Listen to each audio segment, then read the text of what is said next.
오늘 예배에 대한 말씀입니다. 오늘 산자는 예배하라 하는 제목을 잡아봤는데요.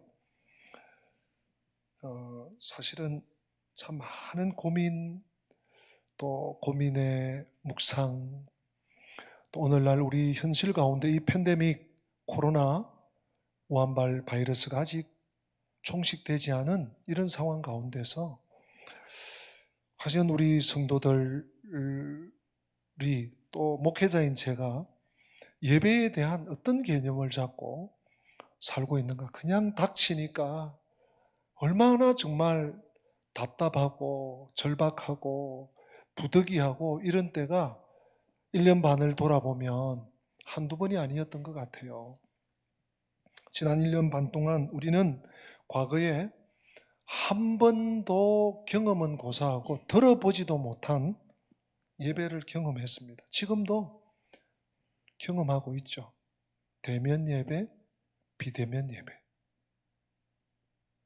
이 용어는 신학적으로도 검증도 안 되고요. 그냥 갖다 붙인 용어죠. 대면 예배, 비대면 예배가 어디 있습니까?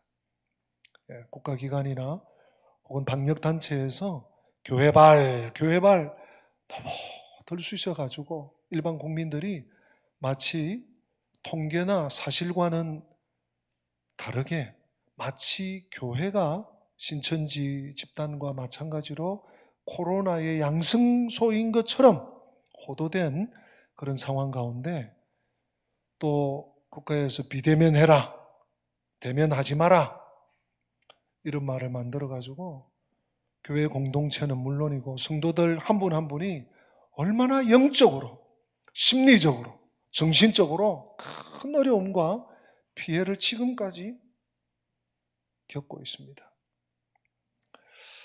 이러한 때에 요한복음에 정확하게 예배의 말씀이 나왔어요.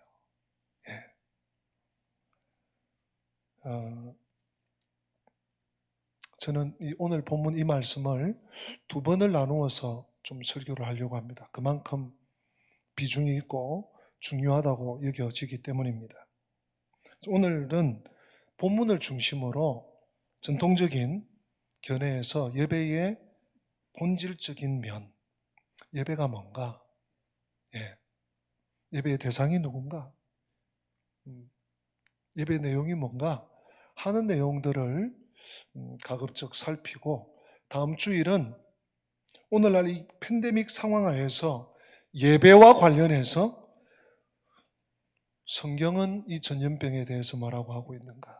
물론 이미 많은 글들이나 또는 이런 매체를 통해서 이미 이런저런 선지식이 있습니다만은 성경에서는 과연 이 전염병의 시대를 뭐라고 하고 있고 이 전염병의 시대에 성도는 어떤 태도를 취하고 견지해야 되는가? 한국교회 또 한국교회 안에 있는 우리 은광교회의 앞으로 이런 시기, 이런 시대 가운데 나아갈 길이 무엇인가를 재현해 보려고 합니다. 오늘 먼저 예배에 대해서 사실 그 구약 성경에는 예배라는 용어가 잘 쓰이질 않습니다. 왜 그런지 여러분 아시겠죠? 왜냐하면 구약 시대는 제사였습니다. 제사, 양이나 소나 염소, 하다못해 비둘기, 집비둘기, 산비둘기를 잡아서 피 흘려서 또 그 고기에 각을 떠서 불로 태워서 이렇게 하나님께 사죄의 은총을 입는 길이 제사였습니다. 하나님께 나아가는 길이 제사였습니다. 그리고 성전 또는 성막에서 그런 일을 했죠. 근데 그것이 신약 시대 예수 그리스도께서 이 땅 위에 오셔서 어린 양 되셔서 6월절 어린 양으로 십자가에 달려 돌아가시고 나서는 예수 그리스도를 믿는 그 믿음으로 제사가 아니라 예배를 드리게 됐죠.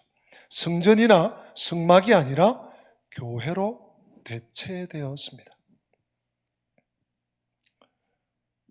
그래서 구약 성경에는 예배라는 용어가 거의 없습니다. 신약 성경에도 많지는 않아요. 지금 우리가 보고 있는 요한복음의 전체에서 1장부터 21장까지 전체에서 딱 13번이 나옵니다. 13번. 근데 오늘 우리에게 주어진 이 본문, 사마리아 여인과 예수님께서 지금 진지한 대화를 펼치고 계신 이 본문에 10번이 언급됩니다. 비중이 어떻습니까? 21장 중에 13번. 그죠? 그 중에 4장, 그것도 19절에서 26절, 정확하게 19절에서 24절에 10번. 예, 상당히 비중이 있죠. 단순한 반복이 아닙니다. 물론 성경의 반복은 강조인데요. 그래서 금요일 날도 미련한 자, 게으른 자 제가 말씀드렸죠. 예, 총 16번. 그 반복은 강조입니다. 근데 단순한 강조가 아니에요. 예, 얼마나 성도의 삶에 예배가 중요한지 오늘 이 사마리아 여인이, 수가성 여인이 예수님께 묻는 질문에 예배, 이렇게 예배하는 게 맞습니까? 저렇게 하는 게 예배하는 게 맞습니까? 나머지 8번을 예수님께서 똑같은 단어로, 헬라어로도 똑같이 프로스 퀴네오, 프로스 퀴네오, 예배하라, 예배하는, 예배할지니라, 똑같은 단어를 쓰셨어요. 자, 예배에 대한 원어적인 의미를 우리 본문을 살피기 전에 조금만 언급하고 넘어가야 될 것 같습니다. 이 프로스 퀴네오라는 말은 합성어입니다. 합하면 예배하다, 경의를 표하다, 경배하다, 이런 뜻인데, 헬라 문학에도 이런 표현이 신을 경배한다, 헬라 신을 경배한다, 이런 데도 많이 나오는 표현입니다. 근데 이것을 이제 어떤 합성어인가 하면 이 프로스라는 단어와 퀴네오라는 단어가 합해졌는데, 프로스는 뭐뭐에, 누구누구를 향하여, 어디를 향하여, 이런 의미가 프로스입니다. 퀴네오는 입맞추다라는 뜻이에요. 그래서 서양에서는 입맞춘다는 말이 상당히 중요한 예의, 예절이거든요. 그러니까 누구누구에게, 신에게 입맞춘다, 신에게 예의를 갖춘다, 이런 의미인 것이죠. 근데 이것이 또 영어에서는 worship입니다. worship. 네. worship은 이것도 합성어죠. worth와 ship. worth가 뭡니까? 이것이 가치거든요. 가치 있음. 그래서 이 영어권에서의 worship은 하나님을 예배함으로써 하나님을 진정으로 가치 있는 분으로 인정하고 있다 하는 것을 표출하는 것이 예배라는 것이죠. 하나님을 예배하는 자가 하나님을 공경하고 하나님을 존귀히 여기고 하나님을 존중하고 하나님을 경외하는 자라는 것이죠. 그런 의미가 원어나 이 단어 속에 포함되어 있음을 참고하시는 것이 좋을 것 같습니다. 오늘 이 사마리아 여인이 지난주일 우리가 보았지 않습니까? 이제 예수님과 대화를 조금씩 더 하다 보니까 이분이 보통 분이 아니네. 당신이 왜 이렇게 유대인으로서 사마리아 여자 나한테 말을 걸고 물을 달라 합니까? 이거는 있는 일이 아니지 않습니까? 이렇게 나가다가 주여, 물기를 걸어도 없는데 어디서 준단 말입니까? 당신이 그럼 야곱보다 큰 분입니까? 이렇게 태도가 막 바뀌더니 오늘은 완전히 바뀌었어요. 주여, 내가 보니까 선지자 같은데요. 혹시 선지자 맞으세요? 이러면서 만약 선지자가 맞다면 선지자인 줄 알고 제가 질문을 좀 드릴게요. 이런 뜻이에요. 여러분, 오늘 우리 20절 말씀, 여인의 질문을 내가 질문했다 생각하고 한번 읽어보면 좋겠습니다. 같이 읽겠습니다. 우리 조상들은 이 산에서 예배하였는데 당신들의 말은 예배할 곳이 예루살렘에 있다 하더이다. 아멘. 지금 이 산에서 예배했다. 이 산은 그리심산입니다. 제가 조금 이따가 설명을 드릴게요. 그리고 당신들은, 유대인들은, 우리 조상이라는 것은 사마리아 여자니까 사마리아인, 사마리아 우리 조상 그런 말이고요. 이 산은 그리심산, 사마리아 성전이 있는 그 그리심산이고요. 그리고 당신들 유대인들은 예루살렘 성전, 제2성전이 되겠죠. 솔로몬 성전은 회파가 됐고 이제 포로 이후에 제2성전, 여기서 예배 드리는 게 맞습니까? 물었어요. 거기에 대해서 예수님이 답을 하십니다. 21절 말씀 같이 있습니다. 예수께서 이르시되 여자여 내 말을 믿으라. 이 산에서도 말고 예루살렘에서도 말고 너희가 아버지께 예배할 때가 이르리라. 아멘. 자, 제가 다시 정리합니다. 이 수가성 여인이 예수님에게 선생님 선지자 같아 보이는데 우리 조상들, 우리 사마리아인들은 전통적으로 이 그리심산, 사마리아 땅에 있는 그리심산에 있는 성전에서 예배를 드립니다. 당신들은, 유대인들은 예루살렘에 있는 제2성전, 거기서 예배를 드립니다. 어떤 게 옳습니까? 이렇게 물었단 말이에요. 예수님께서 이보시오. 그 산, 그리심산에서, 그리심산 사마리아 성전도 아니고 예루살렘 성전도 아니요. 예수님이 이렇게 대답한 격이에요. 자, 이 말씀을 오늘날 여러분들에게 잘못 적용하시면 안 되기 때문에 제가 좀 장황하지는 않지만 설명을 드립니다. 이것을 봐라. 오늘 이 팬데믹 상황에서 비대면이 맞다. 꼭 비대면이 맞다기보다는 비대면이 뉴노멀이다. 새로운 표준이다. 이런 신학자들이 생겼어요. 네. 마치 이전에 해오던 우리 지금 일반적인 예배는 시대에 덜 떨어지는 것처럼. 네. 그런가 하면 대다수의 보수적인 입장에서는 아니다. 뉴노멀이고 뭐 뉴멀이고 그거는 보조하기 위해서 부득이한 상황에서 하는 비대면이고 그런 말도 신학적으로 정립도 안 되고 나와서 하나님 앞에 예배해야 된다. 예. 그래서 비대면이냐 대면이냐 이런 걸 논하는데 적용시킬 본문이 아니라는 얘기예요. 또는 나는 전통적으로 계속 장로교에서 자랐기 때문에 장로교식으로 예배하는 것이 맞고 다른 건 조금 이상해. 이런 각도로 보았어도 안 된다는 얘기예요. 그런 류의 적용을 해도 안 된다는 얘기예요. 뭘 그냥 복잡하고 그런데 그냥 가까운데 똑같은 교회인데 가까운데 가서 예배 드리면 되고 뭐 본교회 뭐 굳이 그럴 필요 없다. 그렇게 적용해도 안 된다는 얘기예요. 왜냐하면 오늘 이 본문은 철저히 역사적인 근거를 가지고 역사성을 가지고 사마리아 여인이 예수님에게 물은 거예요. 본문 하나만 딱 떼와가지고 이거 맞습니까? 틀립니까? 굉장히 무식하고 굉장히 위험할 수 있습니다. 제가 처음에 사장을 설교할 때 말씀드렸죠. 주전 722년 사건. 북이스라엘이 멸망하고 아수르의 포로로 붙잡혀간.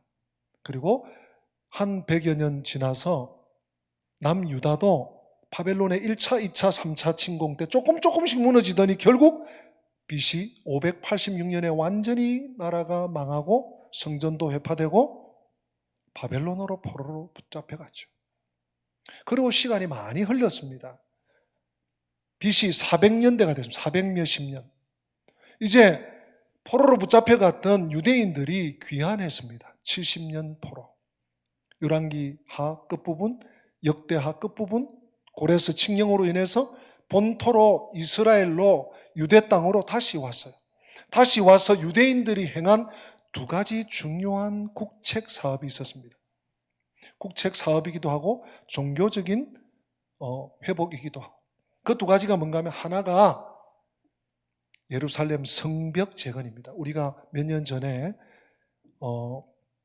느헤미야서를 한 1년 동안 우리 살폈죠. 그 느헤미야서가 귀한 공동체, 포로에서 귀환한 공동체가 성벽을 재건한 일이에요. 그리고 에스라 시대, 느헤미야 동시대입니다. 그때 또 하나의 국책 사업이 뭔가 하면 성전 재건입니다.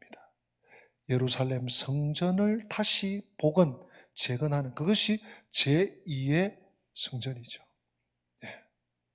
그래서 유대인들이 돌아와서 하나님의 명령이고 고레스 칙령이기도 하고 예루살렘 성전을 짓는데 이 아수르 사람들이 계속 못 살게 굴어요.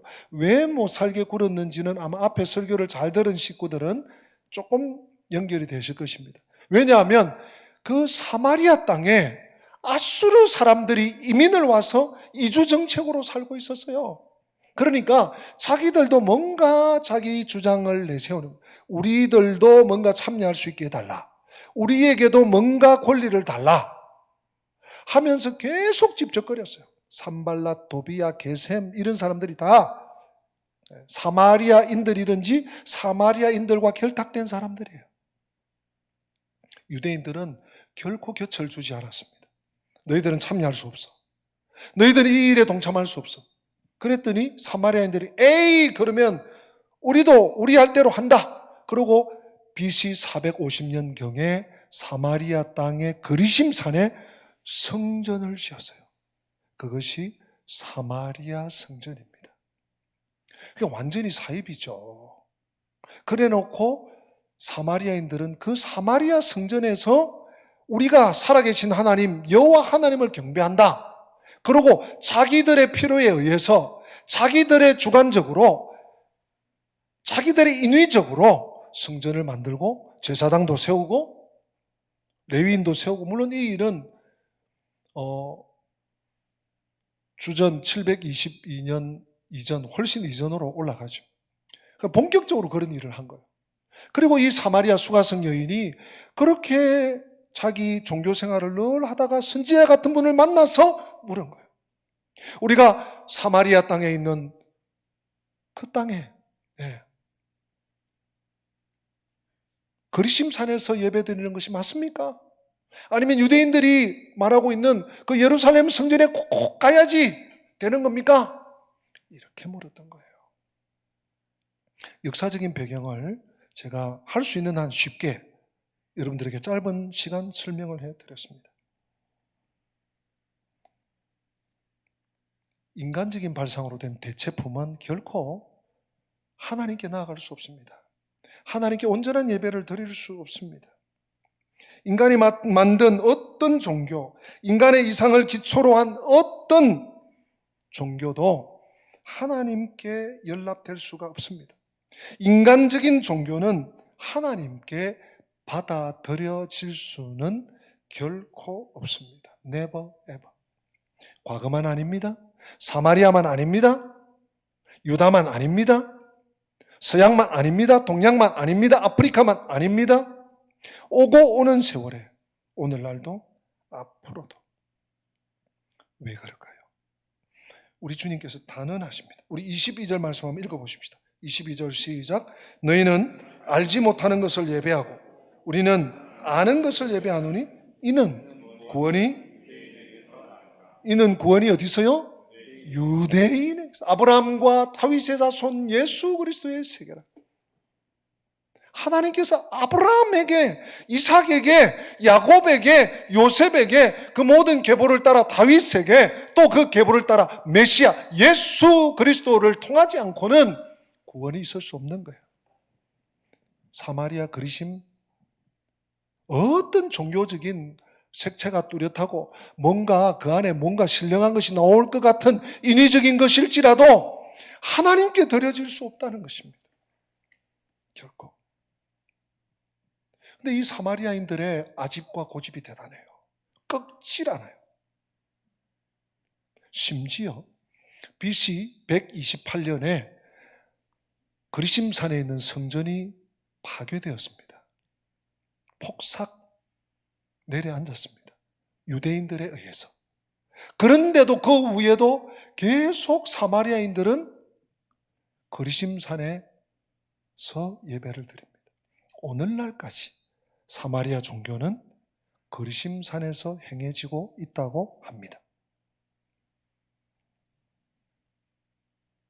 그랬거나 말거나 우리가 문제입니다. 우리들도요, 인위적인 나의 필요에 또는 내가 생각하기에 정당성을 따라서 하나님 말씀과 하나님 의중과는 아무 상관없이 말입니다. 굉장히 위험할 수 있습니다. 네. 하나님을 함부로 경배하는 거 아닙니다. 하나님께서 왜 모세 시대에 성막을 치수까지, 재료까지, 크기까지, 그 장소까지 정하셨겠어요? 너 함부로 얼짱거리지 마라. 너 함부로 하다가 죽어나간다? 아무나 제사장이 될 수도 없었죠. 아무나 성전, 성막일을 수행할 수도 없었죠. 자, 오늘 한 이 정도만 제가 서론적인 말씀을 드리고, 오늘은 그러면 예배의 본질이 뭔가? 오늘 본문에서 우리가 결코 놓치고 지나가서는 안 되는 예배가 뭔가? 예배의 요소가 뭔가? 예배의 대상이 뭔가? 하는 정말 우리 평생에 잊어서는 안 되는 세 가지를 좀 살피려고 합니다. 첫째, 예배에 대해서 예배의 대상 문제입니다. 우리 한번 받아서 합시다. 하나님 아버지께 예배하라.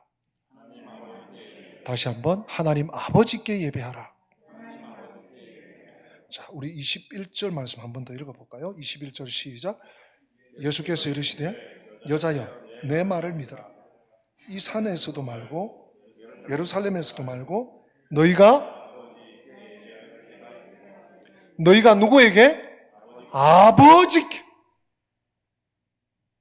예배는 나의 만족이나 나의 어떤 뭔가 두려움을, 공포심을 잠재우기 위한, 또는 나의 어떤 영달한 어떤 개인적인 목적을 위한 행위가 아니에요. 살아계신 하나님의 존재에 나와서 살아계신 하나님을 말씀 가운데 만나고 그분의 의향과 의중을 받아서 한 주간을 또 내 삶을 꾸려나가는 거예요. 그것이 예배이고 예배자입니다. 우리가 은혜 받는 건 너무 중요한 일이에요. 위로받고, 지난주에 우리 주님께서 이 수가성 여인을 치유해 주셨잖아요.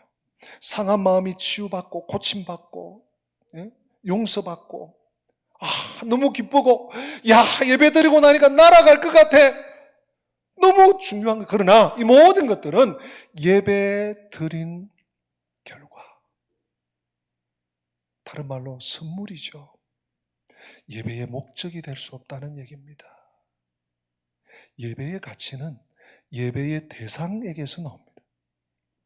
내가 누구에게 예배 드렸느냐, 이것이 관건이에요. 이걸 놓치면 이것도 놓치고 저것도 빼앗기게 됩니다. 우리의 목적이 내 만족, 내 기쁨, 내 즐거움, 내 유익, 거기서 출발한다면 반도 이루지 못해서 포기하게 될 것입니다. 오직 살아계신 하나님께 예배하는 것, 관건입니다. 내가 하나님께 예배했나?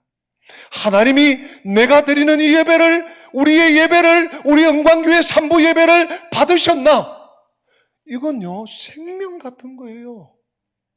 지난주도 예배 드렸고 6월 첫 주일도 예배 드렸고, 그 팬데믹 난리 야단법석을 떨던 2020년 3월, 4월, 5월도 예배 드렸고, 다음 주도 예배 드릴 거고, 예배가 많은데 그게 아닙니다.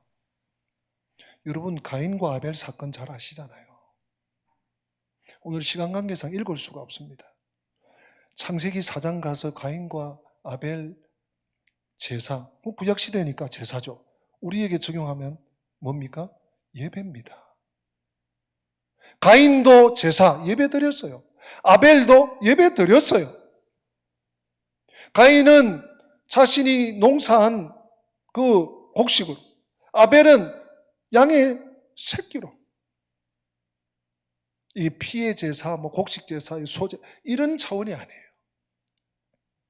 예배의 대상에 정확하게 맞추어서 예배 드렸느냐, 예배 받으실 분에게 예배했느냐? 예배자답게 예배했느냐? 그렇게 해서 어떻게 됐습니까? 여러분 잘 아시잖아요. 네? 아벨은요, 예배 드리고 들판에서 하나뿐인 동생을 아벨을 쳐 죽입니다. 존속살인이 오늘 이 시대에 완전 패망하는 시대의 사건이 아니에요.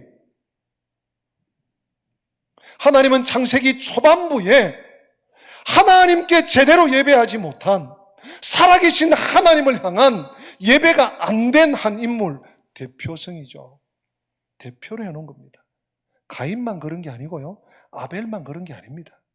마치 아담과 하와가 선악과를 따먹어서 그 사람들만 잘못한 게 아니고 오늘 우리까지 죄가 증가됐잖아요. 대표성입니다. 예. 예배 한번 제대로 드리는 거, 내가 주일마다 하나님 앞에 예배 드리는 거, 살아계신 하나님께 예배하시는 예배자들이 되시기를 축복합니다. 그러려면 준비해야 됩니다. 준비하고 오시고요. 예. 헐레벌떡 허겁지겁 부득이 그런 날도 있겠지만 하나님께 나오기 위해서, 그런 거 보면 우리 믿음의 선진들은 참 대단하셨어요. 하나님 앞에 연보할 때도 은행 가서 돈 바꾸기 어려우니까 다 다려서, 여러분 다려서 하라는 얘기가 결코 아닙니다. 하나님께 드리는 시간을 준비하는 거예요. 예비하는 거예요. 또한 예배는 명령이죠. 아버지께 예배하라. 예배해도 되고 안 해도 되고, 하면 좋고 뭐 안 하면 뭐 다음에 하면 되고, 그게 아닙니다. 우리 한번 봅시다. 24절입니다. 24절 같이 읽습니다. 하나님은 영이시니 예배하는 자가 영과 진리로 말하고요, 예배할지니라. 명령입니다. 하면 좋은데 권유형이나 청원형이 아닙니다. 반드시 예배해야 합니다. 죽더라도 예배해야 합니다. 굶더라도 예배해야 합니다. 왜요? 하나님이 명령하셨어요. 제대로 예배해야 합니다. 두 번째로, 예배의 본질 내용입니다. 무엇으로 예배하나? 오늘 본문이 명확하게 짚어주고 있죠. 우리 23절 같이 한번 읽어보십니다. 시작. 아버지께 참되게 예배하는 자들은 영과 진리로 예배할 때가 오나니 곧 이때라. 아버지께서는 자기에게 이렇게 예배하는 자들을 찾으시느니라. 아멘. 아버지께 참되게 예배하는, 바른 예배는 이런 뜻이죠. 참된 예배는, 정상적인 예배는, 건강한 예배는 무슨 예배라고요? 무엇을 가지고? 영과 진리. 받아서 합시다. 영과 진리로 예배하라. 한 번 더. 영과 진리로 예배하라. 영과 진리. 무수한 신학자들의 반론들이 많습니다. 대표적인 반론 하나만 소개해드리면, 여기서 영과 진리로 할 때 영은 헬라어로 푸뉴마입니다. 네. 그리고 영어로는 스피릿이죠.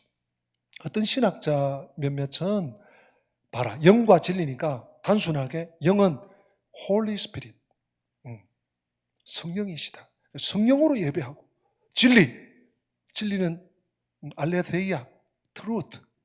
그러니까 진리이신 말씀으로 예배하라. 그러니까 성령과 말씀과 성령으로 예배해야 된다.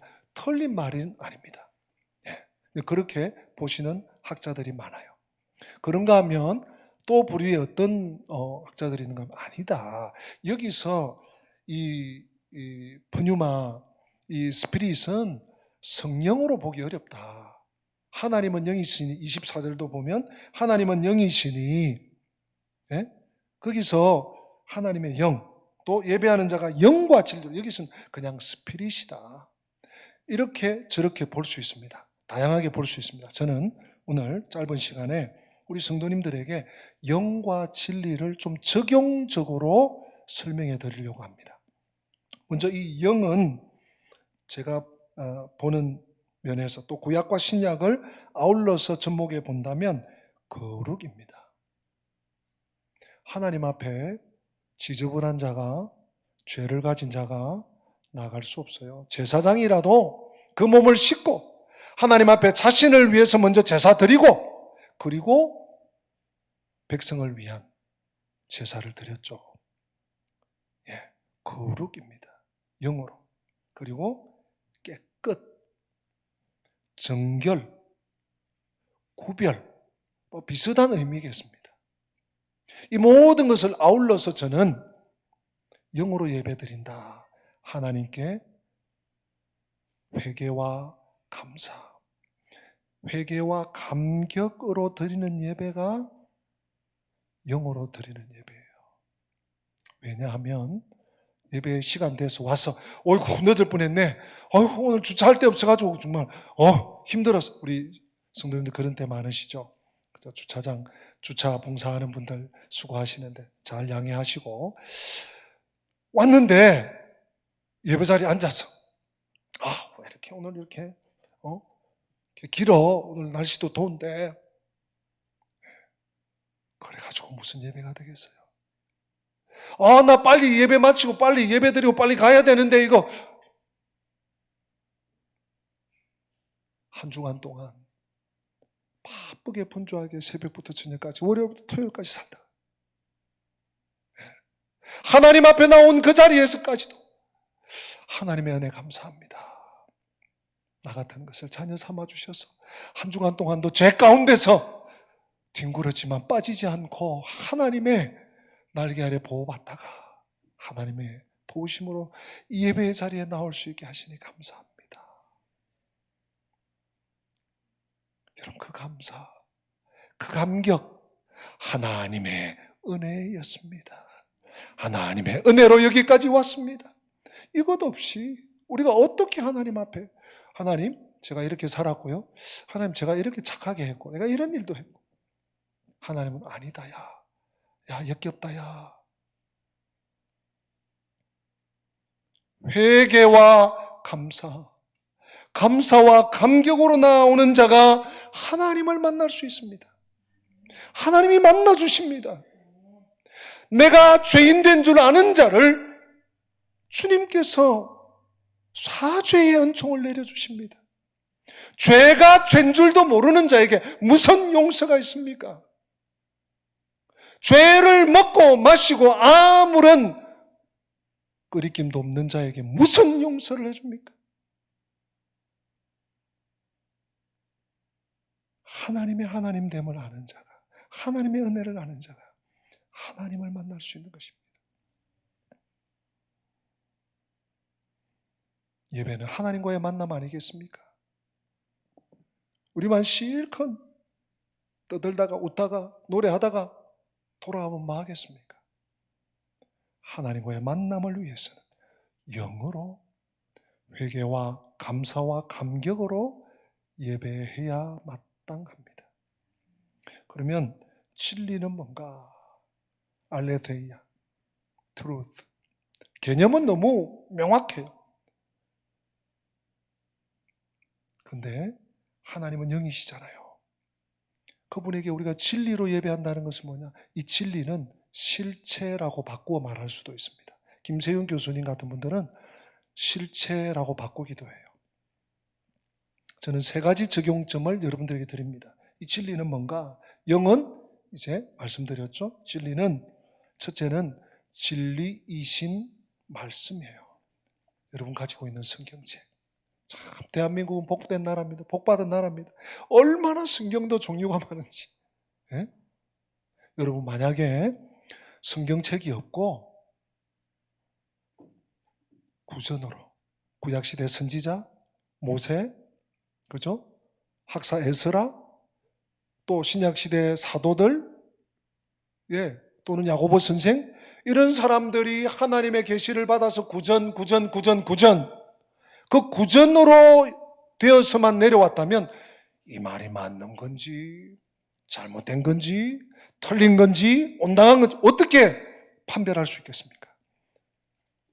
캐논, 잣대, 성경이라는 분명한 명확한 잣대가 있기 때문에 우리는 무엇이 참이고 무엇이 거짓인지를 분별할 수 있는 것이죠.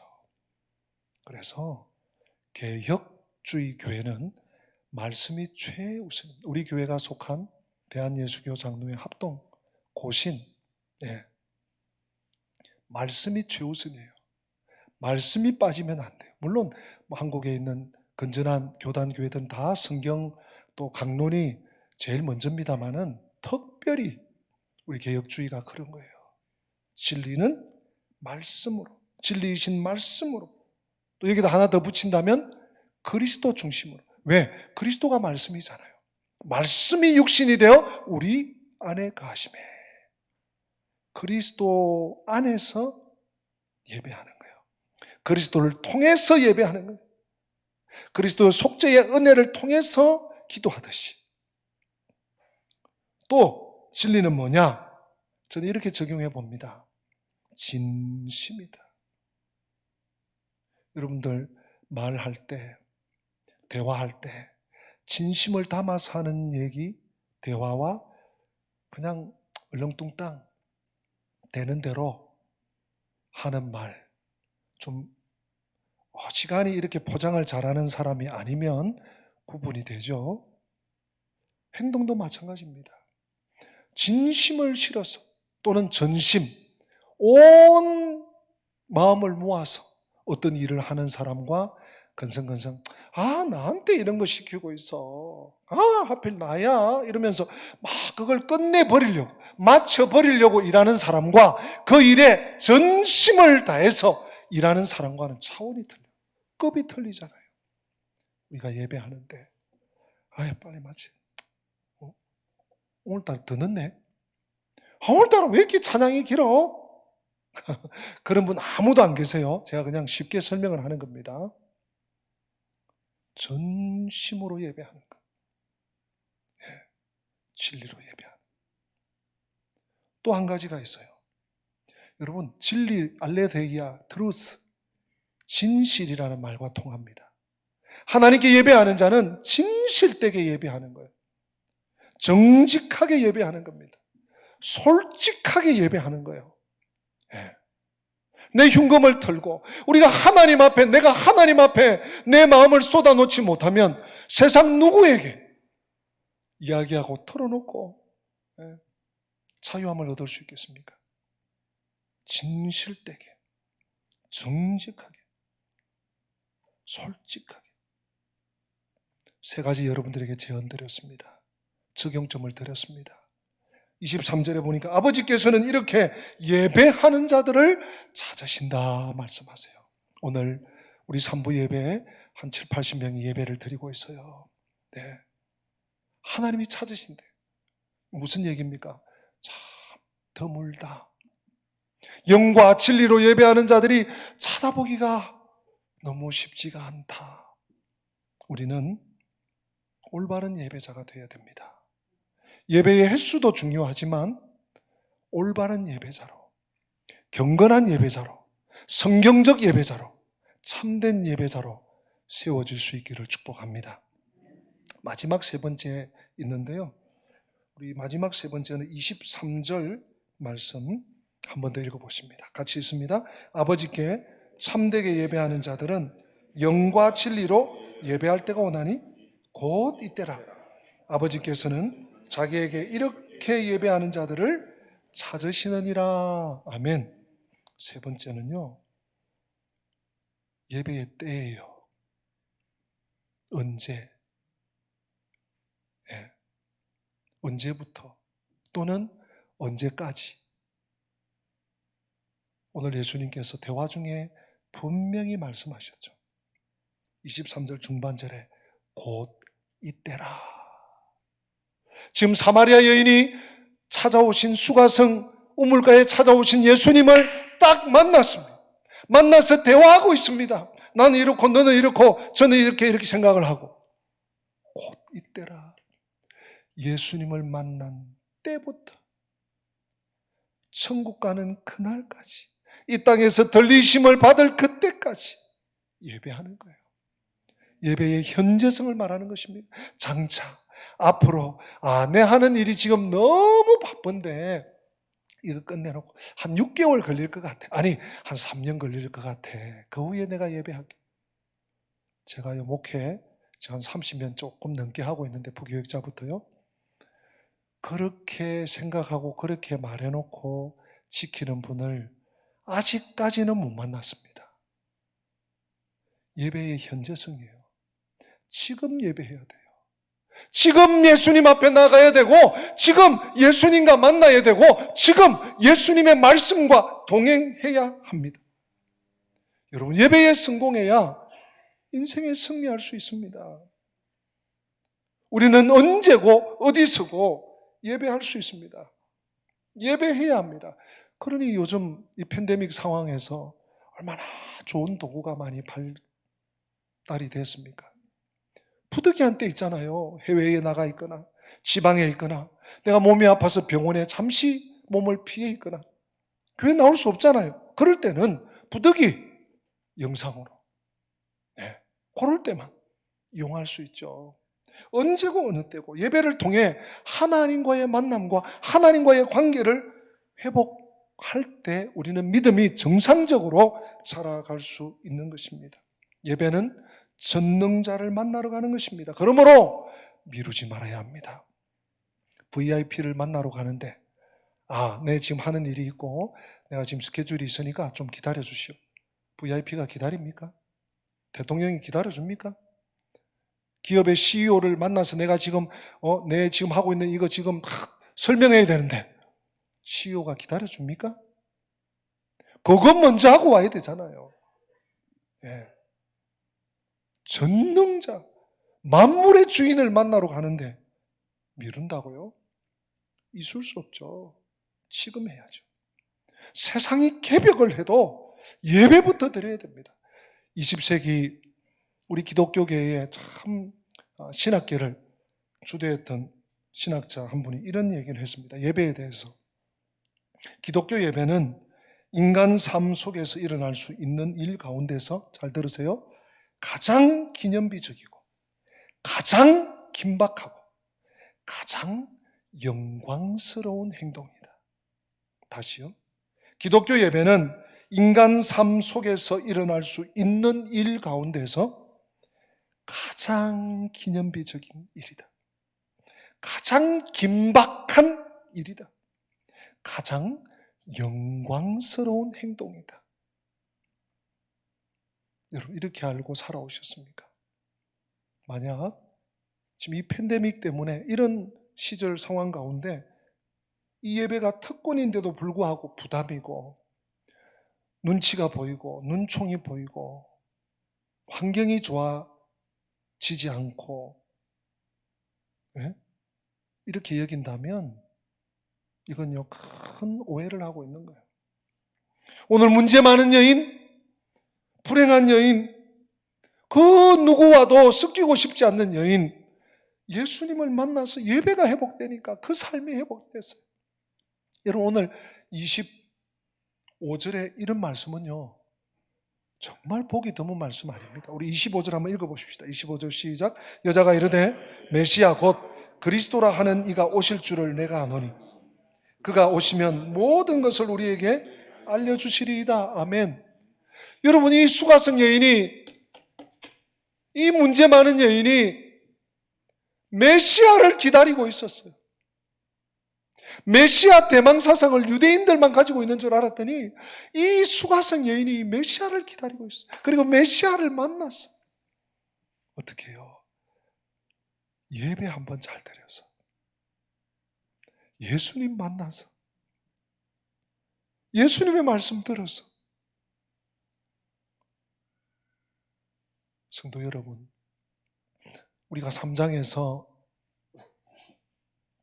니고데모 때도 발견했지만 요한복음 3장 16절이 우리 모든 인류에게 주신 말씀입니다. 그러나 니고데모에게 주님께서 딱 꽂아 말씀하신 거잖아요. 하나님이 세상을 이처럼 사랑하사 독생자를 주셨습니다. 누구든지 저를 믿는 자마다 영생을 얻게 하려 하심이라고. 거듭남에 대한 이 선입견을 다 깨고 니고데모의 뇌리 속에 심어주셨잖아요. 오늘 이 수가성 여인, 우리 교회마다 한 구절, 우리 교회도 언제 한번 새겨놔야 될 것 같아요. 교회마다 새겨져 있는 요한복음 4장 24절, 하나님은 영이시니 예배하는 자가 영과 진리로 예배할지니라. 예배 생활의 핵심, 예배 생활의 노른자, 예배 생활의 본질, 이 여인에게 하셨단 말이에요. 그만큼 예배가 중요합니다. 그만큼 예배가 우선입니다. 그만큼 예배가 가치 중에 가치입니다. 오늘 산 자라면, 내가 살아있다면, 내가 믿음의 사람이 맞다면, 내가 하나님을 나의 주, 나의 하나님으로 믿는다면, 내가 예수 그리스도를 유일한 나의 구세주로 믿는다면 예배해야 합니다. 영과 진리로 지금부터 영원까지 하나님께 예배의 삶을 바로 세우고 회복되는 은혜가 있기를 주님 이름으로 축복합니다. 다 함께 기립하십니다. 오늘 말씀을 기억하면서 이런 찬양입니다. 나는 하나님을 예배하는 예배자입니다. 오늘 말씀이 딱 정리가 되죠? 나는 하나님을 예배하는 예배자입니다. 우리의 고백으로 찬양하십니다. 나는 하나님을 예배하는 예배자입니다. 내가 서 있는 곳 어디서나 하나님을 예배합니다. 내 영혼 거룩한 내 영혼 거룩한 은혜를 향하여 내 마음 완전한 하나님 향하여 이곳에서 바로 이 시간 하나님을 예배하라. 우리 다시 한번 고백합시다. 나는 하나님을 예배하는, 나는 하나님을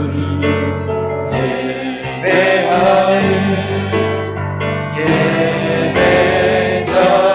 예배자입니다. 아멘. 내가 서 있는 곳, 내가 서 있는 곳 어디서나 하나님을 예배합니다. 내 영혼 거룩한 은혜를 향하여 내 마음 완전한 하나님 향하여 이곳에서 바로 이 시간 하나님을 예배합니다. 아마 대부분이 예배가 얼마나 중요한지, 예배가 우선순위인지 대부분 인식은 하고 있었겠지만, 오늘날 이 팬데믹 상황에서 그저 세상이 그렇다 하고 사셨는지 모르겠어요. 오늘 하나님께서 분명히 말씀하십니다. 우리 주님께서 너는 생명이 있거든 예배해라. 너는 예배해라.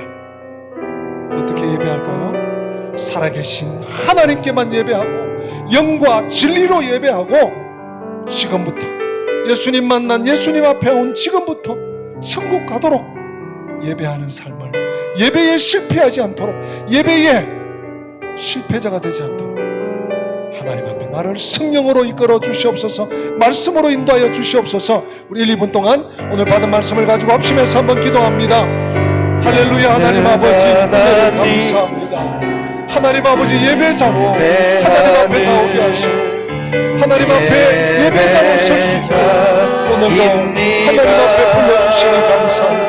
하나님, 심히도 미약하고 심히도 어리석고 상황과 환경에 휘둘리는 연약한 자들을 고백하여 주님 용서해 주시옵시고 하나님께 예배하기 원합니다. 영과 진리로 예배하기 원합니다. 예수님께 나온 지금부터 주님 부르시는 그날까지 나의 정성을 다하여 나의 온 삶을 다하여 나의 전 삶을 다하여서 나의 전심을 다하여서 하나님께만 예배하시고 주님 도와주시옵소서. 마음을 다하여 정성을 다하여 힘을 다하여 하나님은 영이시니 예배하는 자가 영과 진리로 예배하시니라. 하나님 이렇게 예배하는 자들을 찾아오시니 주님께 예배자로 시켜여 주옵소서. 예수님의 이름으로 아멘. 주 예수 그리스도의 은혜와 하나님 우리 아버지의 변함없는 사랑과 성령님의 교통하심이 내 평생 다가도록 참 예배자로, 진실된 예배자로, 정직한 예배자로, 하나님이 찾으시는 예배자로 서기 원하는 이 시간 머리 숙인 주의 백성들, 머리 위에 방송으로 함께하는 권속들, 저들의 삶 위에 우리 대한민국 남과 북과 우리 영광교회와 열방들 머리 위에 지금부터 영원토록 함께 계실지어다. 아멘.